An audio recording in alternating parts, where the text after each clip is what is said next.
Hi everyone, in front of me I've got POCO X6 and let me share with you how to enable the developer options on this device. So let's start with opening the settings, and here we have to find this About phone. It should be at the very top of the list, so let's tap on it. Then all we have to do is to localize this MIUI version for POCO, and all we have to do right now is to simply keep tapping on it until we will see that we are in the developer mode. After that, we can go back to the general settings, and then let's scroll down to find the additional settings. Then scroll down again to localize the developer options. As you can see, they will appear right here. And after tapping on it, you can see that here we've got plenty of advanced settings which we can customize.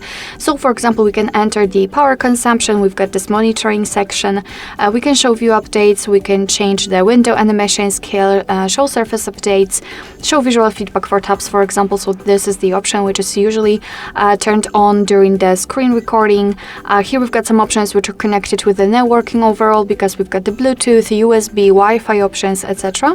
So as you can see, a really a bunch of advanced settings which we can customize. Basically everything works just like in the regular settings, so if you want to turn on the option, simply tap on the switcher, and as you can see, it will be immediately activated and applied. And of course you can turn it off the same way. If you've got the options without the switcher, like here in the window animation scale, just tap on it to open more options to choose from.